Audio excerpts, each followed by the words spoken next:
Hi విను. Betting apps ఇది చాలా హాట్ టాపిక్గా రన్ అవుతుంది. ఏంటంటే చాలామంది ఇన్ఫ్లుయెన్సర్స్ వాళ్ళ వీడియోస్ ప్రమోట్ చేస్తూ దాంట్లో మధ్యలో యాడ్స్ వేసి లేకపోతే పాపప్ వేసి బెట్టింగ్ యాప్స్ని ప్రమోట్ చేస్తున్నారు.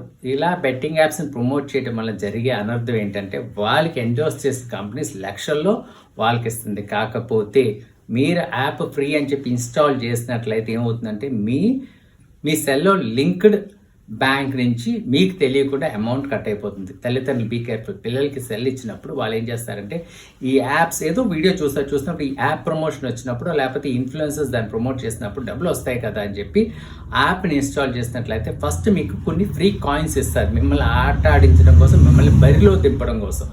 దింపిన తర్వాత మీ దగ్గర నుంచి మొత్తం అమౌంట్ అంతా లాగే వరకు ఆ యాప్ కంపెనీస్ ఊరుకోవండి.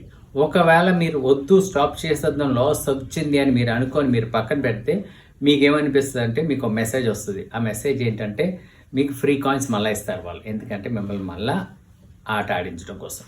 ఈ బెట్టింగ్ యాప్స్ వల్ల చాలామంది నష్టపోతున్నారు, మీ డబ్బులు పోతున్నాయి, ఆత్మహత్యలు చేసుకున్నారు, మానసికంగా ఇబ్బంది పడుతున్నారు. దయచేసి బెట్టింగ్ యాప్స్కి బానిసలు కాకండి.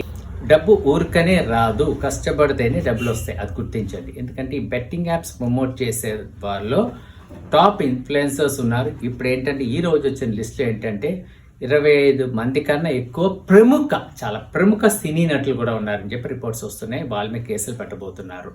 సో మీరు బుక్ అవ్వకండి. ఇన్ఫ్లుయెన్సర్స్ దయచేసి మీరు కంటెంట్స్ క్రియేట్ చేసేటప్పుడు ఇతరుల జీవితాలతో ఆడుకోవద్దు. ఎథికల్ కంటెంట్స్ మాత్రమే క్రియేట్ చేయండి.